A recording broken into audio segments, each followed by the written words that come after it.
Hello प्यारे बच्चों, नमस्कार। कैसे हैं आप सभी? एक बार बताइए कि आवाज़ की क्वालिटी और वीडियो की क्वालिटी कैसी है। बिल्कुल बढ़िया है कि नहीं है? फटाफट से एक बार आप लोग कमेंट कर दीजिए। और सभी प्यारे बच्चों को नमस्कार और सभी को गुड मॉर्निंग। कैसे हैं आप सभी? एक बार बता दीजिए सब चीज़ ठीक है। क्योंकि आज का जो क्लास होने वाला है, आज की क्लास में हम लोग क्लास 12th का केमिस्ट्री और केमिस्ट्री का जो चैप्टर 9 है उसको हम लोग पढ़ने वाले हैं। और केमिस्ट्री का जो चैप्टर 9 है वो इनऑर्गेनिक केमिस्ट्री का सबसे अंतिम चैप्टर है। ठीक है, बिहार बोर्ड के सिलेबस के अनुसार। ठीक है, आपको ध्यान में रखना है। तो यहाँ पे हमने क्या किया था कि उप संयोजन योगी का पहला पार्ट हम लोगों ने क्लियर कर लिया था। जो 1 घंटे से ऊपर का क्लास है उसमें बहुत सारे टॉपिक थे जिसको हमने क्लियर कराया था। और आज का जो टॉपिक होने वाला है प्यारे बच्चों, बहुत ही ज्यादा इंपॉर्टेंट होने वाला है। क्योंकि आज के टॉपिक में हम लोग एक ही चीज पढ़ने वाले हैं, उप संयोजन योगी का वर्नर का सिद्धांत। ठीक है, क्योंकि ये टॉपिक इतना महत्वपूर्ण है, चाहे आप बिहार बोर्ड से हैं, यूपी बोर्ड से हैं, एमपी बोर्ड से, झारखंड बोर्ड से हैं, किसी भी बोर्ड से हैं प्यारे बच्चों, ये टॉपिक जो आपके एग्जाम में हर बार पूछा ही जाता है और मैक्सिमम 5 नंबर का ये क्वेश्चन होता है। ठीक है, और ये 5 नंबर में ही पूछा जाता है, तो ये टॉपिक बहुत इंपॉर्टेंट हो जाता है। तो आज की क्लास में ओनली यही एक टॉपिक को हम डिस्कस करेंगे और आपको समझाने की भी कोशिश करेंगे कि 100% आपको समझ में भी आ जाए। ठीक है, तो जितने भी सारे बच्चे हैं फटाफट से यहाँ पे सभी को तो गुड मॉर्निंग। और आप लोग क्या कीजिए, सभी बच्चों को अपने जगा दीजिए और चैनल पे पहली बार आए हैं तो सब्सक्राइब करके बेल आइकन को प्रेस करके ऑल पे, और लाइक नहीं किए हैं बाबू फटाफट से आप लोग लाइक भी कर दीजिएगा, क्योंकि ये करना आप सभी के लिए बहुत ही ज़्यादा इंपॉर्टेंट है। ठीक है, और व्हाट्सअप ग्रुप में नहीं ज्वाइन है तो नंबर नोट कीजिए मेरा 9135742024। ठीक है, आप इस पर मैसेज करके फटाफट से व्हाट्सअप ग्रुप में भी आप ज्वाइन हो सकते हैं। और जितने भी सारे बच्चे हैं आपको बताया जा रहा है कि आप पीडीएफ नोट्स नहीं लिए हैं तो ले लीजिए, जिसमें आपको क्या मिलेगा, 499 में मिलने वाला है ऑल सब्जेक्ट का chapter wise objective plus objective. उसके बाद से क्या मिलेगा, प्लस गेस प्रश्न मिलेगा। याद रखिएगा क्या मिलेगा प्यारे बच्चों, प्लस यहाँ पे क्या मिलेगा, गेस प्रश्न भी मिलेगा। प्लस यहाँ पे क्या मिलेगा, गेस प्रश्न भी मिलेगा। ठीक है, प्लस क्या मिलेगा, गेस प्रश्न। कैसे गलती हो रहा है जी, ऑब्जेक्टिव प्लस सब्जेक्टिव मिलेगा और प्लस क्या मिलेगा प्यारे बच्चों, गेस प्रश्न के साथ पीवाईक्यू के साथ मिलने वाला है, और नोट्स भी साथ में मिलेगा। तो अगर आप नहीं लिए हैं तो ले लीजिए, नंबर यहाँ पे लिखा हुआ है, आप इस पे संपर्क कर सकते हैं। ठीक है, और प्यारे बच्चों आपको क्या करना है, आपको आस्क बोर्ड का एप्लीकेशन जाके सभी बच्चों को डाउनलोड कर लेना है, क्योंकि वीकली जो टेस्ट होगा उस पर फ्री होगा। संडे को संडे वीकली टेस्ट होता है तो उस पर फ्री होगा। और प्यारे बच्चों सभी बच्चे उसको डाउनलोड करके 5 रेटिंग देके अच्छा से उसको क्या कीजिएगा प्यारे बच्चों, प्यार दीजिएगा। तो चलिए क्लास को शुरू करते हैं। आप सब रेडी हैं? एक बार बताएं, आप सब रेडी हैं? आप सब रेडी हैं? बिल्कुल। तो देखिए सबसे पहले हमको क्या पढ़ना है, हमने बताया था कि इसमें एक ही टॉपिक को क्लियर करेंगे, चाहे 10 मिनट लगे, 15 मिनट लगे, 20 मिनट लगे, जब तक आपको समझाएंगे नहीं, छोड़ेंगे नहीं। तो हमको क्या पढ़ना है, उप संयोजन योगी के संदर्भ, मतलब उप संयोजन योगी का वर्णन का सिद्धांत। यानी उप संयोजन योगी का वर्णन का सिद्धांत क्या कहता है कि उप संयोजन यौगिक जो होता है 2 प्रकार के संयोजकता को दिखलाता है। पहला होता है प्राथमिक संयोजकता, दूसरा होता है द्वितीय संयोजकता। ठीक है, इनका सिद्धांत यही है कि उप संयोजन यौगिक 2 प्रकार के संयोजकता को दर्शाता है, जिसमें पहला होता है प्राथमिक संयोजकता और दूसरा होता है प्यारे बच्चों द्वितीयक संयोजकता। ठीक है, तो चलिए इसको थोड़ा सा डीपली हम लोग अध्ययन करते हैं कि क्या क्या लिखा हुआ है। तो सबसे पहले यहाँ पे ध्यान रखिएगा कि उप संयोजन यौगिक के संरचनाओं के संबंध में जो वैज्ञानिक थे, वैज्ञानिक का नाम क्या था प्यारे बच्चों, अल्फ्रेड वर्नर, है ना। वर्नर का सिद्धांत हम लोग पढ़ रहे हैं। अल्फ्रेड वर्नर ने एक सिद्धांत दिया जिसको क्या कहा जाता है प्यारे बच्चों की उप संयोजन यौगिक का, उप संयोजन यौगिक का वर्नर का सिद्धांत कहते हैं। ठीक है, ये तो इनके बारे में परिचय हो गया कि वर्नर का सिद्धांत किसे कहते हैं। और वर्नर के सिद्धांत में क्या कहा गया है कि जो उप संयोजन यौगिक होते हैं ना प्यारे बच्चों, वो 2 प्रकार के संयोजकता को दर्शाते हैं।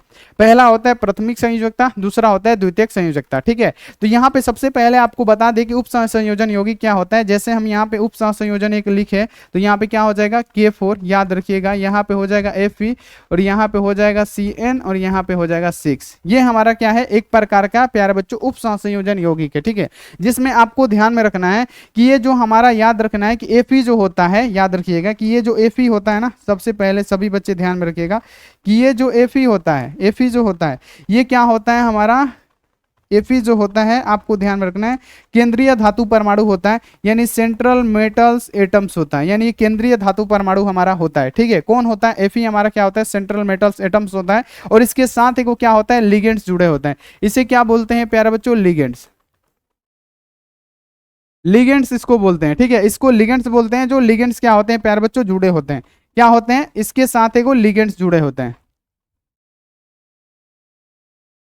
इसके साथ एगो लिगेंड जुड़े होते हैं, और प्यारे बच्चों यहाँ पे एगो आयन भी क्या होता है इसके साथ जुड़ा होता है, ठीक है। और ये Fe क्या करता है, ऑक्सीकरण अवस्था को प्रदर्शित करता है। जैसे एक हम आपके एग्जाम के लिए एक आपके लिए हम एग्जाम्पल बनाए, तो आपको पता होगा कि जो हम अगर हम NaCl को, याद रखिएगा, अगर हम NaCl को क्या करें, H2O यानी जल में घोलें, क्या H2O यानी जल में घोलेंगे, तो इसका क्या होगा, कण कण बिखर जाएगा, Na पे प्लस आ जाएगा, Cl पे क्या हो जाएगा, माइनस आ जाएगा। ये तो आपको पता है ना, जैसे हम लोग KCl पे को घोलेंगे तो K पे प्लस Cl पे माइनस आ जाएगा, है ना। ऐसा होता है जब इसको जल में घोला जाता है। लेकिन अब अगर आप K4FeCN6 को घोलते हैं, ठीक है, अगर आप K4FeCN6 को घोलते हैं तो वो क्या करता है प्यारे बच्चों, आपको ध्यान में रखना है कि ये क्या करेगा, ये जो है ना इतना, है ना, ये अपने अस्तित्व को बनाए रखेगा। भले K4 क्या होगा, आयन में टूट जाएगा, लेकिन ये जो होगा प्यारे बच्चों जटिल लवण होने के कारण ये आयन में नहीं टूटता है। इतना आपको क्लियर हो गया होगा। ये क्या होता है, Fe क्या करता है, ऑक्सीकरण अवस्था को भी प्रदर्शित करता है। जैसे हम यहाँ पे इसकी ऑक्सीकरण अवस्था निकालें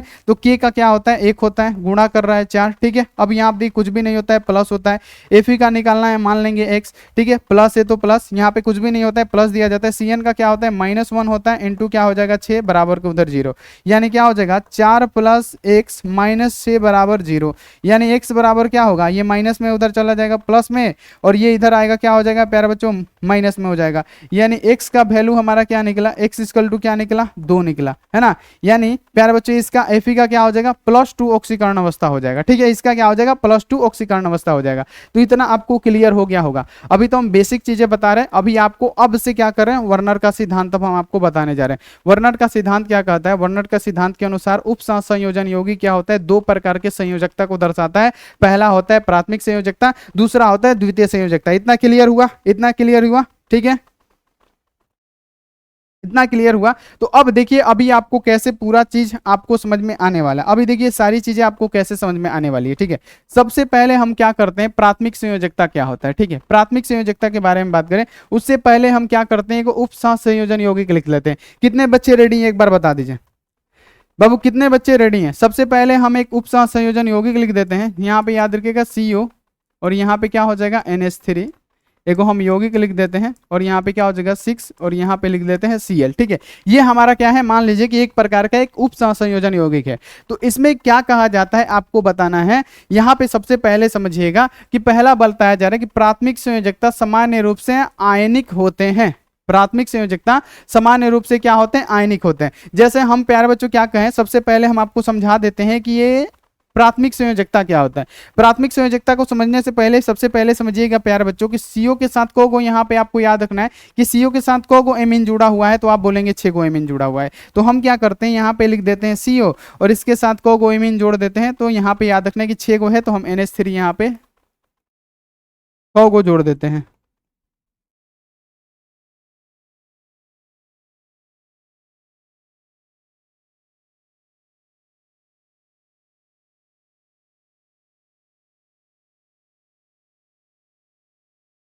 ये क्या हुआ, हमने 6 एमीन जोड़ दिया, ठीक है। यहाँ आप देखिए CO के साथ कोगो एमीन जुड़ा हुआ है, 6 गो एमीन जुड़ा हुआ है। लेकिन प्यारे बच्चों यहाँ पे याद रखिएगा Cl2 होता है, तो यहाँ पे हम Cl क्लोरीन कोगो जोड़ना है, तो हमको बाबू जोड़ना है क्लोरीन कोगो, याद रखिएगा 2 गो, ठीक है।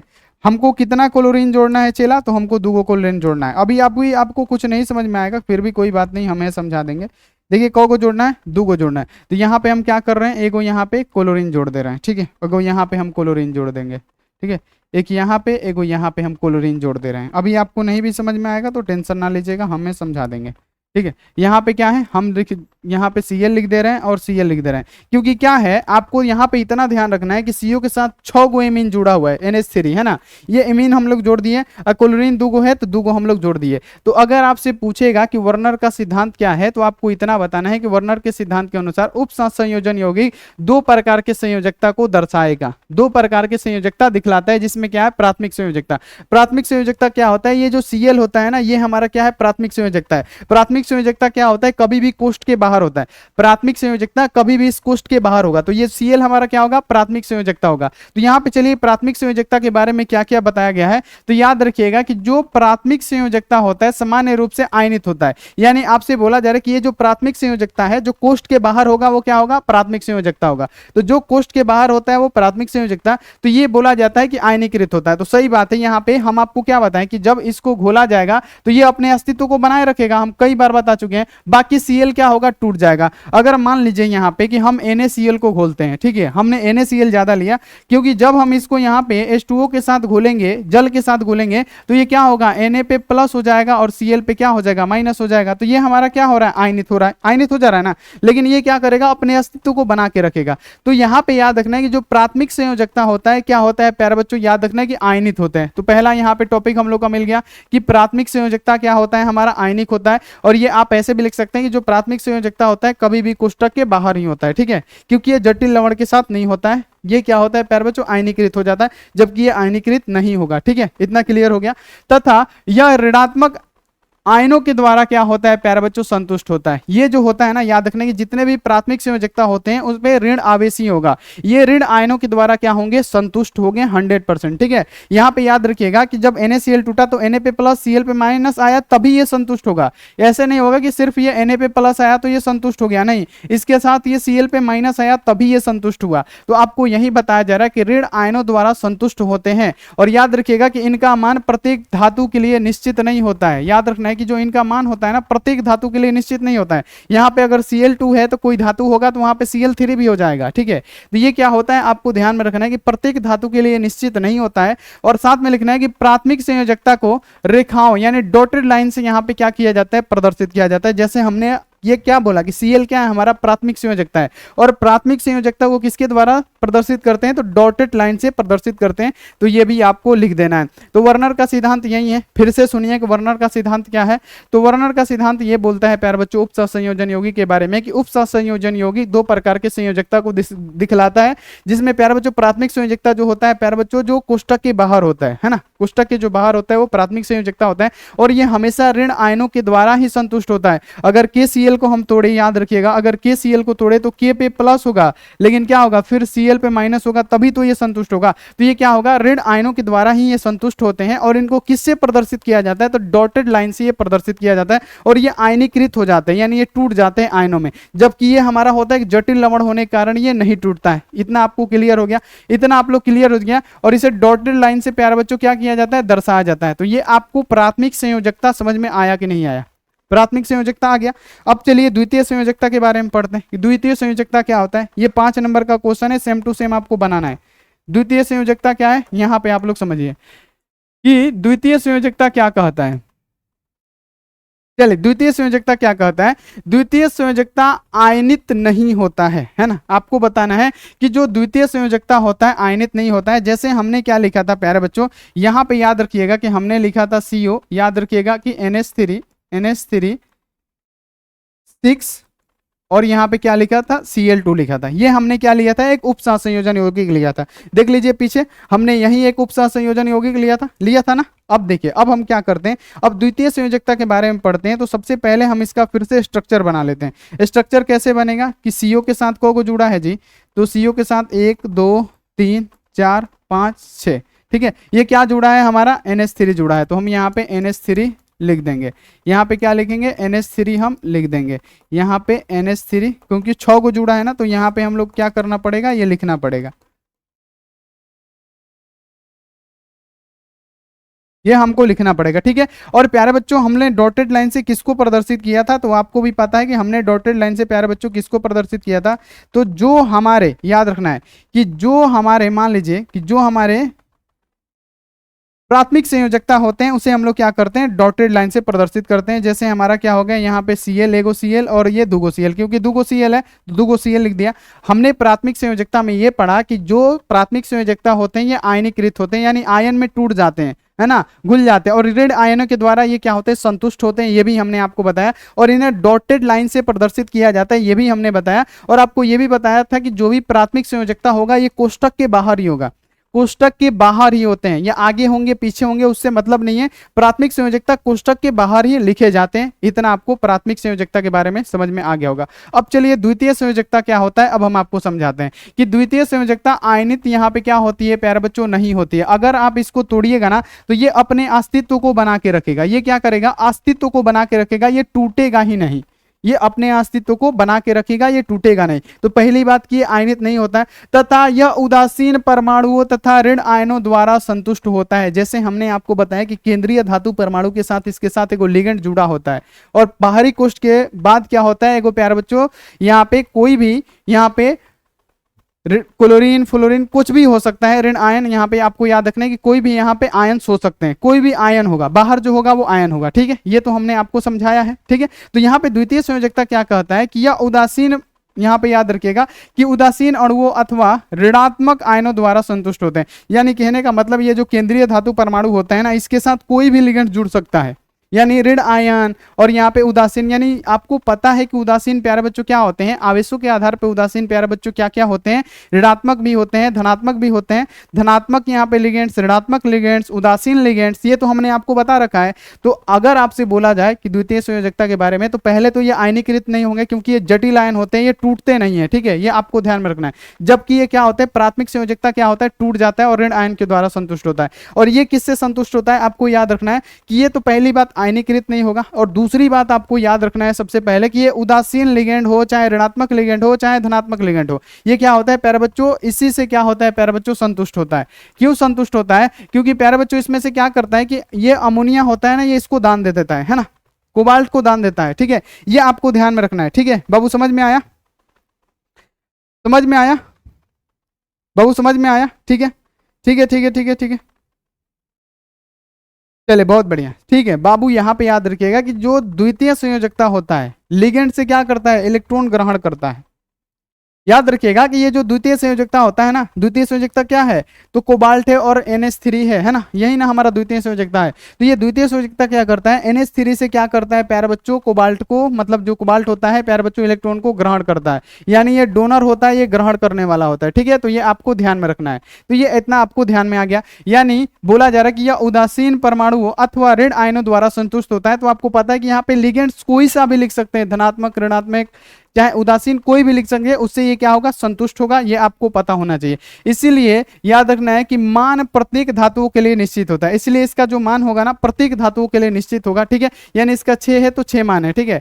चलिए, द्वितीय संयोजकता संकुलन यौगिक में धातु के उप सहसंयोजन संख्या को दर्शाता है, ठीक है। यानी आपको बताना है कि द्वितीय संयोजकता में संकुलन यौगिक धातु की उप सहसंयोजन संख्या को दर्शाता है। यानी ये जो संकुलन यौगिक है ना, ये जो 6 होता है ना प्यारे बच्चों, क्या करता है, उप संयोजन यौगिक को दर्शाता है कि कितना है उप संयोजन यौगिक, तो कितना है, 6 है, तो ये इसको दर्शाता है, ठीक है। अब देखिए कि द्वितीय संयोजकता, यहां पर देखिए संकुलन यौगिक में धातुओं की संयोजकता को क्या करता है प्यारे बच्चों, संख्या को दर्शाता है। और इसे सीधी लाइन में बाबू, क्या इसे सीधी लाइन द्वारा प्रदर्शित करते हैं। तो हमने क्या किया, सबको सीधी लाइन के द्वारा ही प्रदर्शित किया है। तो यही बताते हैं प्यारे बच्चों क्या, वर्नर, ठीक है। उप संयोजन यौगिक के सिद्धांत में वर्नर का यही संदर्भ है। तो सिंपल सा फिर से एक बार 1 मिनट में इसका रिवीजन कर लीजिए कि उप संयोजन यौगिक में वर्नर का सिद्धांत क्या कहता है। तो वर्नर के सिद्धांत के अनुसार उप संयोजन यौगिक 2 प्रकार की प्यारे बच्चों क्या करता है, संयोजकता दिखलाता है। जिसमें प्राथमिक संयोजकता क्या होता है, द्वितीय संयोजकता क्या होता है, वो समझ लीजिए। प्राथमिक संयोजकता क्या होता है कि जो प्यारे बच्चों जो कोष्ठ के बाहर हो, वो क्या होता है, प्राथमिक संयोजकता होता है, जो पूरी तरह से आयनीकृत हो जाता है ना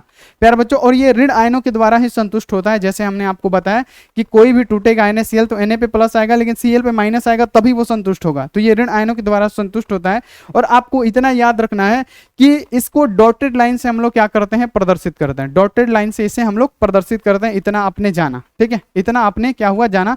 फिर द्वितीय संयोजकता क्या कहता है कि ये क्या होते हैं, ये क्या होते हैं, आयनीकृत नहीं होते हैं। ये अपने अस्तित्व को बना के रखते हैं क्योंकि ये जटिल आयन होते हैं, तो ये आयनीकृत नहीं होते हैं। और आपको इतना बता दिए हैं कि ये जो यहाँ पे याद रखना है कि ये सेंट्रल मेटल्स एटम्स होते हैं, सेंट्रल मेटल्स एटम्स होते हैं, केंद्रीय धातु परमाणु होते हैं। इनके साथ जो ये लिगेंड जुड़ा होता है ना, किसी भी प्रकार के लिगेंड जुड़े हो सकते हैं, चाहे वो क्या है, उदासीन लिगेंड हो, ऋणात्मक हो, धनात्मक हो, कोई भी हो, उससे ये संतुष्ट होते हैं। इनका मान प्रत्येक धातु के लिए निश्चित होगा, चाहे कोई भी हो लिगेंड्स, उसके लिए निश्चित होगा। और ये क्या होते हैं, ये जो याद रखिएगा कि ये जो हमारा लिगेंड्स होते हैं ना, ये प्यारे बच्चों इलेक्ट्रॉन देते हैं और ये क्या करता है, सेंट्रल मेटल एटम उसे ग्रहण करता है। द्वितीय संयोजकता क्या करता है, इलेक्ट्रॉन को ग्रहण करता है। ये भी आपको ध्यान में रखना है, ठीक है। और याद रखना है कि ये जो आपको पता है ना कि जो संकुलन यौगिक होता है प्यारे बच्चों, धातु की उप संयोजन यौगिक मतलब संख्या को भी ये दर्शाता है। और साथ में याद रखना है कि इसको प्यारे बच्चों की इसको कैसे सीधी लाइन से प्रदर्शित करते हैं, जैसे इसको सीधी लाइन से प्रदर्शित किए हैं।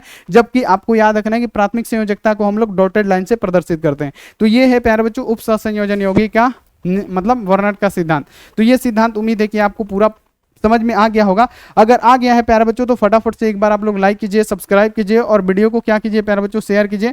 और चैनल पे आए हैं तो क्या कीजिए, सब्सक्राइब करके बेल आइकन को प्रेस करके ऑल पे। और अगर पीडीएफ नोट्स चाहिए तो 62 99 24 89 35, ठीक है, आप इस पे संपर्क कर सकते हैं। तो चलिए मिलते हैं ऐसी अगली क्लास में। आप लोग अपना ध्यान रखिए, मन लगा के पढ़ाई कीजिए। Take care and bye.